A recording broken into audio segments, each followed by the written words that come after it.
그 어떤 것도 끊을 수 없는 하나님 사랑 위에 굳건히 서시기를 바랍니다.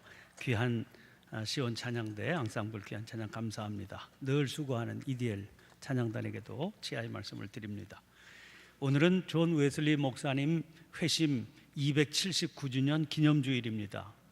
1738년 5월 24일 오후 8시 45분경이었습니다. 웨슬리 목사님은 그날 런던에 있는 올더스게이트 거리에 있는 모라비안 교도들의 수요 예배에 참석했습니다. 예배 인도자가 마틴 루터가 쓴 로마서 주석 서문을 읽고 있을 때입니다. 그 가운데 그리스도를 믿음으로 일어나는 마음의 변화에 대한 기록을 읽고 있을 때입니다. 웨슬리 목사님의 마음이 갑자기 뜨거워졌습니다. 웨슬리 목사님은 그 사건을 자기의 일기에 이렇게 기록해 놓았습니다. 나는 그 순간 그리스도만을 나의 구주로 신뢰하게 되었고, 그리스도께서 나의 죄를 사하시고 죄와 사망의 법에서 구원했다는 확신을 갖게 되었다. 이 마음이 뜨거워지고 또 그리스도를 자기의 구주로 영접한 바로 이 사건으로부터 우리 감리교회가 시작이 됐습니다. 그러므로 5월 24일을 앞두고 있는 오늘은 우리 감리교회의 생일 주일이고, 이번 주간은 우리 감리교회의 생일 주간이 되는 셈입니다. 매년 회심일인 5월 24일을 전후해서 지방 단위로 혹은 전국 단위로 회심 기념 성회를 열고 있습니다. 올해는 우리 교회에서 우리 교회가 속한 서대문 지방의 웨슬리 성회가 열리게 됩니다. 금주 화요일 그리고 수요일 저녁입니다. 장소가 우리 교회이니만큼 우리 교회 집회다 생각하고 힘써 관심 가지고 참석해 주시기를 바랍니다. 그런데 회심 기념주의를 준비하면서 아주 흥미로운 자료를 하나 접하게 됐습니다. 지난 11일 날 감신대 총학생회 주최로 열린 웨슬리 회심 기념 세미나 자료입니다. 세미나 강사는 웨슬리 영성을 전공한 김동환 박사입니다. 그런데 그 강연 제목이 종교개혁 500주년 그리고 존 웨슬리라고 하는 거였습니다. 눈길을 끈 것은 그 제목 밑에 딸려있는 부제였습니다. 이런 내용입니다. 종교개혁을 개혁하라. 아시는 대로 올해는 종교개혁 500주년 기념의 해지요. 마틴 루터에 의해서 종교개혁이 일어나 우리 개신교회가 세워진 지 500년이 흘렀습니다. 아주 뜻깊은 해지요. 따라서 전 세계적으로 여러 가지 기념 행사가 열리고 있습니다.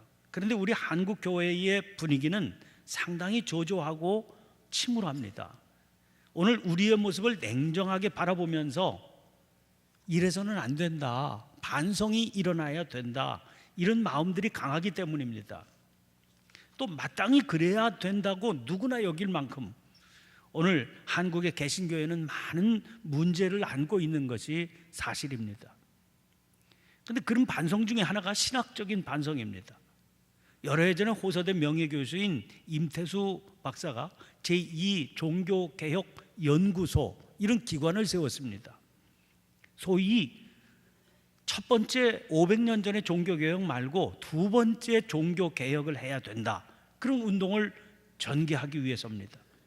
그분은 지금 한국교회가 처한 위기의 원인이 오직 믿음으로만을 일방적으로 강조하는 신앙 때문이다, 그렇게 비판하고 있습니다. 이거 어떻게 극복해야 되나? 행함이 있는 믿음의 신앙을 가져야 된다, 이렇게 역설하고 있는 겁니다. 이게 제2의 종교개혁 운동이라는 겁니다. 그분의 이런 주장에 교파를 초월해서 진보나 보수를 막론한 많은 분들이 동조하고 있습니다. 그렇지 않으면 한국의 개신교회는 설 자리가 없어진다, 그런 위기감 때문이지요. 이제 그런 흐름이 진행되고 있는 속에 이 종교개혁 500주년을 맞이해서 열린 세미나에서 종교개혁을 개혁하라, 이런 내용의 강연을 한 것이니까 눈길이 끌리지 않을 수가 없죠. 특별히 이 세미나 강사인 김동환 박사는 이 강연에서 종교개혁을 개혁하는 역할이야말로 다른 교파가 아니라 우리 감리교회가 맡아야 될 역할이다 하는 것을 특별히 강조하고 있습니다. 자, 웨슬리 목사님은 마틴 루터의 종교개혁이 있은 후에 200년이 이상 지난 시대의 사람입니다. 그러니까 당연히 루터의 영향을 받을 수밖에 없는 상황이었죠. 더구나 아까 말씀드린 대로 그가 회심을 경험한 것도 루터의 로마서 주석 서문을 읽던 시간이었습니다. 게다가 회심할 때 그에게 강한 영적인 영향을 끼쳤던 무리들이 있는데 모라비안 교도들입니다. 이 모라비안 교도는 루터교 경건주의자들입니다. 따라서 회심을 경험하던 그 시기에 웨슬리는 루터의 열정적인 추종자였습니다. 그런데 얼마 후부터 변화가 나타나기 시작합니다. 그래서 이전과는 다른 태도를 보이는 겁니다. 그 변화는 회심을 경험한 지 1년쯤 지났을 때인 1739년부터 일어나기 시작합니다. 웨슬리가 루터는 칭의론, 그러니까 오직 믿음으로만 의롭다함을 얻는다, 이 주장에 지나치게 치우쳐 있다, 그렇게 보기 시작한 겁니다. 사실 루터는 성경 중에서도 이 칭의론을 가르치는 갈라디아서는 아주 중요하게 취급했습니다. 반면에 똑같은 성경인데도 행함을 강조한 야고보서는 지푸라기 복음이라고 그렇게 가볍게 여겼습니다. 웨슬리는 이게 잘못된 거다, 이렇게 여긴 겁니다. 김동환 박사 연구에 의하면 루터에 대한 웨슬리의 이러한 지적은 생생한 목회적인 현장의 경험에서부터 비롯된 것이라고 했습니다.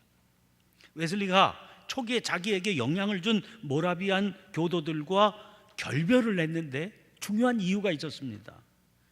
그 사람들 가운데 일부가 소위 정숙주의라고 하는 것에 깊이 빠져 있었기 때문입니다.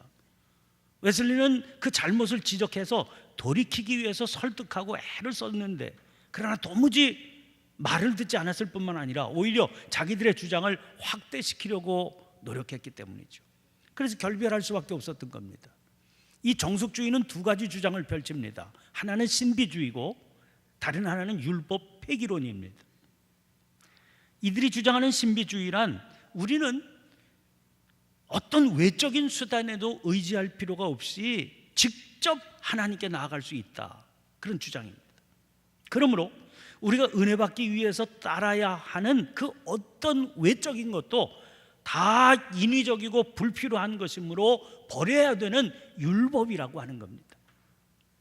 그런 주장에 대해서 웨슬리는 강하게 반박하는 겁니다.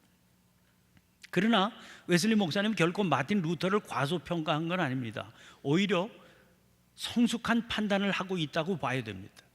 그런 시선은 웨슬리 목사님이 세상 떠나시기 4년 전쯤에 1787년에 행한 하나님의 포도원에 관해, 이런 제목의 설교에 잘 나타나 있습니다. 이 설교에서 웨슬리 목사님은 오직 믿음으로만 의롭다함을 얻는다, 이런 칭의론에 대해서 마틴 루터보다 더 잘 설명을 한 사람이 누가 있냐, 그렇게 묻습니다. 그런데 그렇게 오직 믿음으로만 의롭다함을 얻는다는 것은 설명을 잘한 마틴 루터가 은총의 수단을 행함으로 거룩해지는 성화론에 대해서는 무지했다, 그렇게 지적을 합니다. 거꾸로 로마 가톨릭 교회의 문제는 뭐냐? 우리가 거룩한 삶을 사는 성화론에 대해서는 성경적으로 잘 풀어서 설명을 했는데 루터가 가르친 칭의론에 대해서는 무지한 게 문제다, 양쪽 다 극단으로 서 있어서 문제다, 이렇게 지적을 한 겁니다. 그런데 마틴 루터에 대한 웨슬리 목사님의 이런 지적은 마틴 루터도 스스로 고백한 바가 있는 문제입니다. 웨슬리 목사님의 지난 시대라고 하는 제목의 또 다른 설교에서 마틴 루터가 임종할 때쯤 남긴 말이 인용되어 있습니다. 그가 이런 말을 남겼습니다. 내 이름으로 불려진 사람들, 그러니까 루터교 사람들이죠.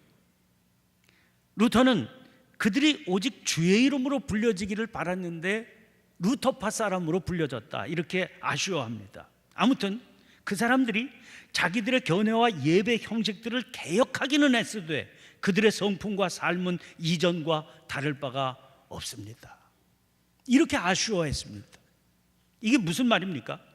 여러분, 종교개혁을 통해서 믿음에 대해서 그리고 예배에 대해서 올바른 생각, 올바른 관점을 수립하기는 했다는 겁니다.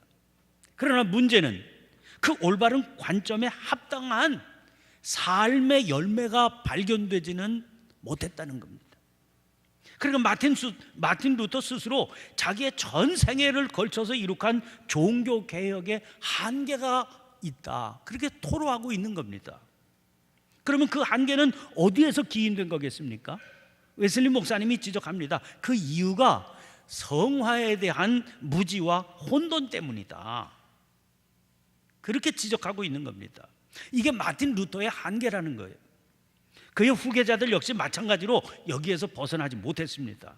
오직 믿음으로만 의롭다함을 얻는다, 이 칭의론에만 사로잡혀서 구원받은 이후에 점점 더 거룩한 삶을 살아가는 성화의 중요성을 깨닫지 못한 까닭입니다.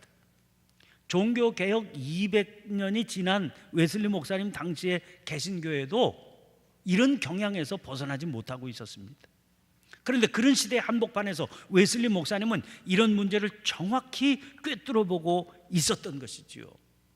그래서 이 한계를 뛰어넘는 복음 운동을 벌였는데 그게 감리교회 운동입니다. 그런 의미에서 감리교회 운동은 종교개혁을 다시 한번 개혁하는 그런 운동이었다는 겁니다. 종교개혁을 다시 한번 개혁하는 감리교회의 방향을 잘 담아서 보여주는 웨슬리 목사님의 설교가 오늘 본문 말씀 말라기 3장 7절 말씀을 본문으로 행했던 은총의 수단이라고 하는 제목의 설교입니다. 그 설교를 제 나름대로 정리해서 소개해 드리려고 합니다. 오늘 본문 말씀에서 예언자 말라기는 이스라엘을 강하게 책망하고 있죠. 너희 조상들의 날로부터 너희가 나의 규례를 떠나 지키지 아니하였도다. 그런즉 내게로 돌아오라. 그리하면 나도 너희에게로 돌아가리라. 자, 보세요. 하나님께서는 이스라엘이 당신을 떠났다고 하시지요. 그런데 그냥 당신을 떠났다고 하시지 않았습니다. 나의 규례를 떠났다고 하십니다. 그 말은 당신의 규례를 지키지 않고 떠난 게 곧 당신을 떠난 것이라는 거죠. 그러면서 이스라엘을 향해서 당신에게로 돌아오라고 그러십니다. 그러면 당신도 그들에게로 돌아가겠다, 그렇게 말씀하십니다. 오늘 본문 말씀은 이렇게 끝나고 있죠. 너희가 이르기를 우리가 어떻게 하여야 돌아가리까 하는도다. 세번역 성경은 이 부분을 이렇게 옮겼습니다. 그러나 너희는 돌아가려면 우리가 무엇을 하여야 합니까? 하고 묻는구나. 세번역 성경으로 읽으니까 말씀의 분위기가 더 생생하게 들리시지 않습니까? 지금 하나님께서 답답하다 그러시는 거죠. 아니, 당신의 규례를 떠난 게 당신을 떠난 것이다, 그렇게 분명히 말씀하셨죠. 그러니까 돌아오라고 하시면 지켜야 될 규례를 회복하면 되는 것 아닙니까? 너무나 당연한 이것을 우리가 무엇을 하여야 합니까? 이렇게 묻고 있으니까 답답하다 하시는 겁니다. 웨슬리는 이렇게 묻습니다. 만일 당신이 믿으세요, 그러면 구원을 받을 것입니다, 이렇게 말하면 사람들이 이렇게 대답하지 않겠느냐는 거예요. 그렇게 하겠습니다. 그러나 어떻게 하면 믿을 수 있게 되는 겁니까? 그러면 거기에 대해서 이렇게 또 대답을 하게 될 겁니다. 하나님을 사모하십시오. 사람들은 또 대답할 겁니다. 좋습니다. 그러나 어떻게 해야 내가 사모하게 되겠습니까? 은총의 수단을 통해서 할까요? 아니면 가만히 그것 없이도 저절로 될까요? 어떤 방법으로 해야 됩니까? 여러분, 대답은 분명하지 않습니까? 하나님의 은혜를 열망하는 사람은 성경의 가르침을 따라서 하나님께서 정해주신 은총의 수단을 가지고 은혜를 사모해야 되는 겁니다. 나중에 자세히 말씀드리겠습니다만 여기서 거론하는 은총의 수단이란 기도, 성경 탐구, 그리고 성만찬입니다. 우리는 이런 외적인 수단들을 통해서 하나님의 은혜를 경험할 수 있게 된다는 겁니다.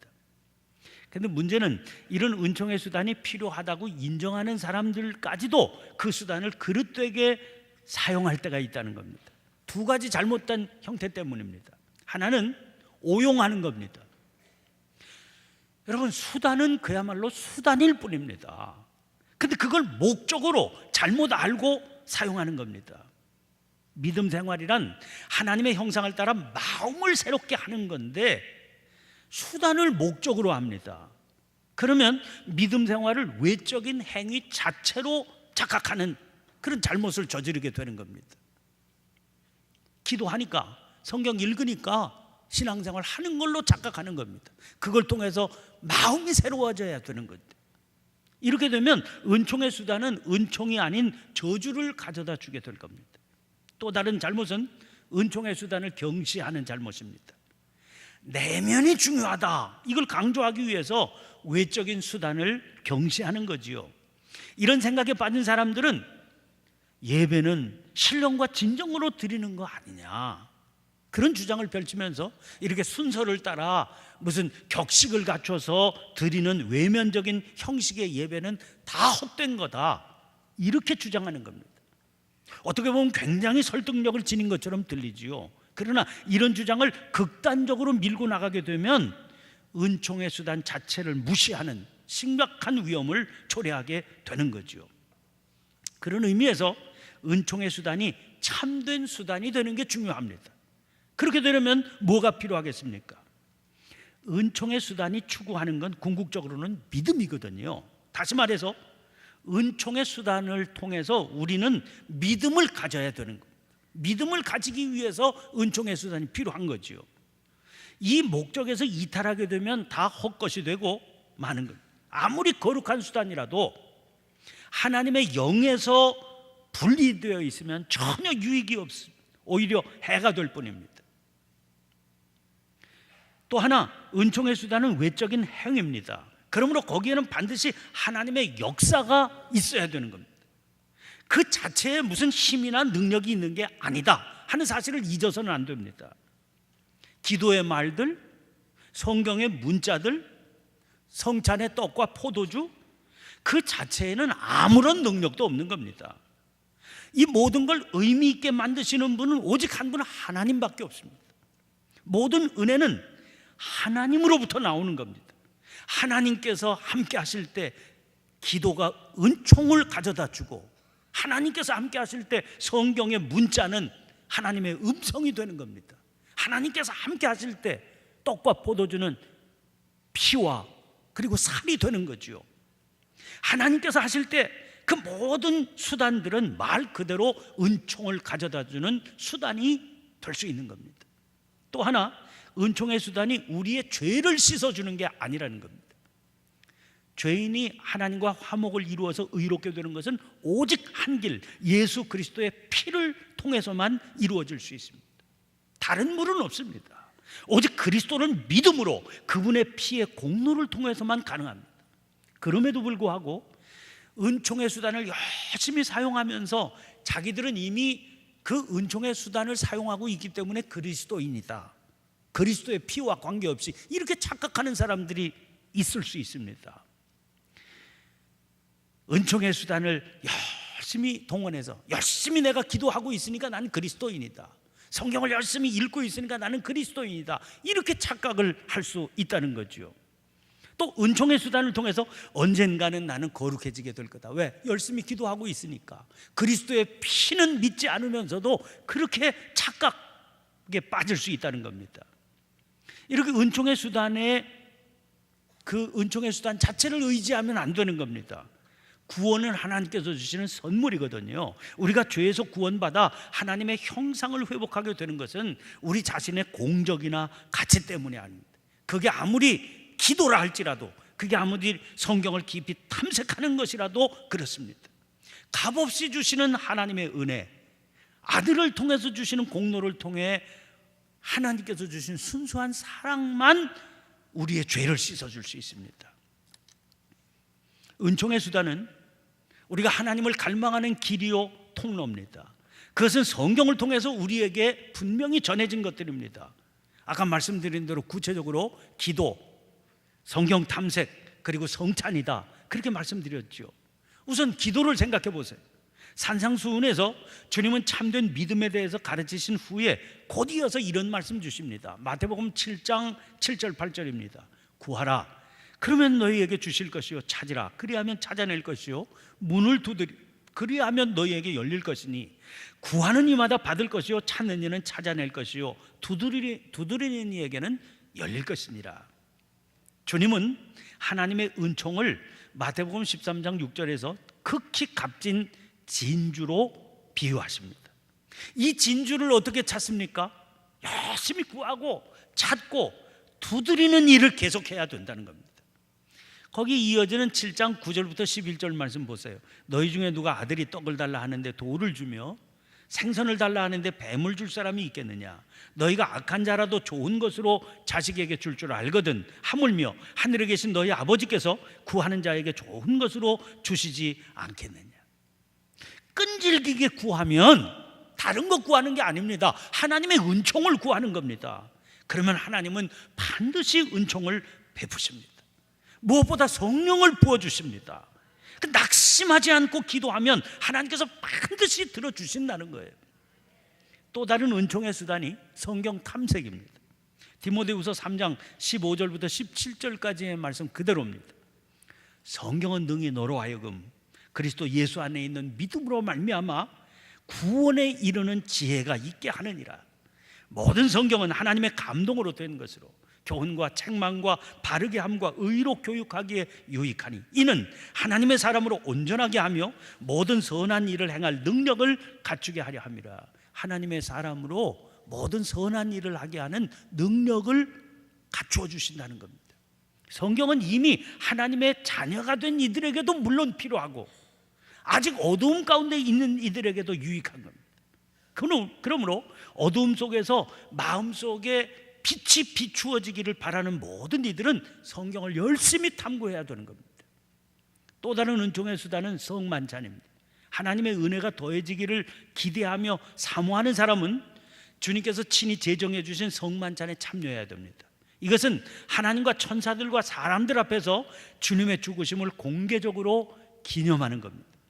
그런데 성경은 성찬식에는 자기를 살핀 후에 참여해야 된다, 그렇게 말씀하고 있습니다. 고린도전서 11장 28절부터 29절입니다. 사람이 자기를 살피고 그 후에야 이 떡을 먹고 이 잔을 마실지니 주의 몸을 분별하지 못하고 먹고 마시는 자는 자기의 죄를 먹고 마시는 것이니라. 이거는요 단순한 권면이 아닙니다. 강력한 명령입니다. 잔이 그리스도의 피에 참여하는 것 아닙니까? 떡은 그리스도의 몸에 참여하는 거지요. 그러므로 떡을 먹고 잔을 마시는 일은 우리를 위해서 한 번 찢기신 그리스도의 몸, 한 번 흘리신 그리스도의 피에 믿음으로 참여하는 겁니다. 성만찬이라고 하는 눈에 보이는 가시적인 수단을 통해서 하나님께서는 우리의 영혼 속에 모든 영적인 은혜, 곧 성령 안에서 의와 평강과 희락을 전달하십니다. 그러면 이 은총의 수단을 우리가 어떻게 사용할 수 있겠습니까? 거기에는 자연스럽게 나타나는 순서가 있게 됩니다. 제일 처음은 듣는 겁니다. 하나님께서 우리 가운데 찾아오셨건만 인간은 자기 어리석음으로 인해서 갈 바를 알지 못합니다. 근데 우리에게 오시는 하나님께서는 설교를 통해서 혹은 영적인 대화를 통해서 때로는 두려워할 만한 섭리적인 사건 같은를 통해서 우리를 만나 주십니다. 자기가 어떻게 할 수 없는 엄청난 사건을 만나서 말씀하시는 하나님의 음성에 귀를 열지 않을 수 없게 되는 그런 일이 생기게 하신다는 거죠. 그러므로 우리는 우리 가운데 오신 하나님을 발견하기 위해서 심령의 귀를 활짝 열고 들어야 됩니다.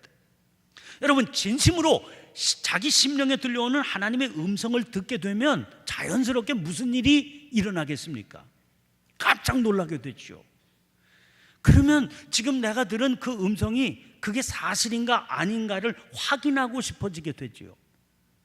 그러면 자연히 성경을 살피게 된다는 겁니다. 하나님의 음성을 듣고 성경을 읽으면 읽을수록 더욱더 깊이 그 의미를 상고하게 될 겁니다. 그래서 흔들림 없는 확신에 이르게 되는 겁니다. 자연히 말씀을 깊이 묵상하는 대로 인도함을 받게 될 겁니다. 또 말씀을 보충해서 설명해 주는 다른 책들도 찾아서 읽게 되겠지요. 자, 하나님의 음성을 듣고 성경을 묵상하면 묵상할수록 나타나는 현상이 있습니다. 죄의식이 일어나게 됩니다. 그전에는 아무것도 깨닫지 못하고 살았는데 자기가 얼마나 한심한 죄인인지를 저절로 깨달아 알게 됩니다. 그러면 우리의 영혼은 기도하게 되지요.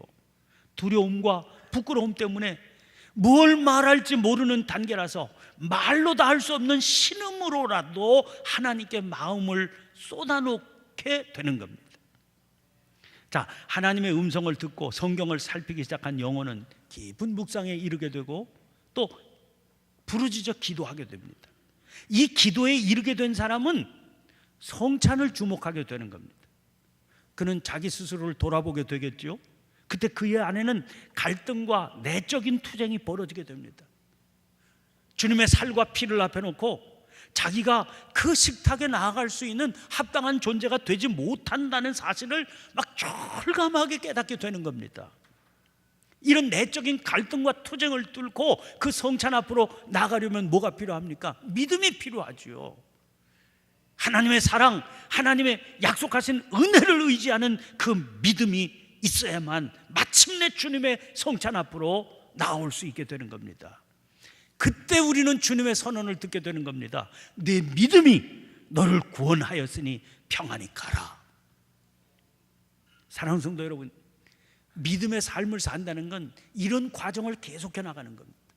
이런 과정을 통해서 우리는 우리를 거룩하게 변화시켜 가시는 주님의 은혜를 경험하게 되는 겁니다. 한번 주님을 믿고 믿음으로 말미암아 의롭다함을 얻은 것 가지고 완성되는 게 아니라는 겁니다. 계속해서 이런 믿음의 과정을 살아가야 된다는 거죠. 주님을 영접하고 구원의 확신을 가진 것만으로는 온전치 못합니다. 우리는 여전히 육신을 입고 이 땅 위에서 살아가는 존재들이기 때문입니다. 죄의 공격 앞에 무력하게 넘어지기도 하지 않습니까? 정욕에 휩쓸려 흔들려서 쓰러지기도 하는 연약한 존재들 아닙니까? 그러므로 믿음의 순례길에서 우리는 하나님께서 허락하신 은총의 수단을 성경적인 방법으로 잘 활용하며 살아야 됩니다. 그래서 날마다 거룩해지는 그 길을 향해 나아가야 됩니다. 그때 은총의 수단을 통해서 흘러나오는 하나님의 능력의 역사가 우리를 은혜의 보좌 앞으로 인도해 줄 것이기 때문입니다. 이런 믿음의 삶을 거듭거듭 계속해 나가는 성화의 길 위에 서 있는 주의 백성들이 되시기를 간절히 축원합니다. 기도하겠습니다. 거룩하신 하나님, 279년 전 존 웨슬리 목사님의 마음을 뜨겁게 하심으로 그 영의 눈을 뜨게 하셨던 주님을 찬양합니다. 그 열매로 이룩된 감리교회가 우리들의 은혜의 젖줄이 되게 하심도 감사합니다. 지금 이 땅의 교회는 신령한 능력을 상실한 채 허덕이고 있습니다. 이 땅의 성도들 역시 다르지 않습니다. 웨슬리 목사님의 마음을 뜨겁게 하셨던 그 은혜가 다시 이 땅의 교회와 성도들을 뜨겁게 일으켜 주시기를 소원하오니 역사하여 주시옵소서. 주님께서 허락하신 은총의 수단을 통해 은혜의 보좌 앞으로 힘차게 달려나가는 우리 감리교회, 그리고 이 땅의 모든 교회와 성도들이 되게 하여 주시옵소서. 구원의 주님이신 그리스도 예수님 이름으로 기도하옵나이다. 아멘. 아멘.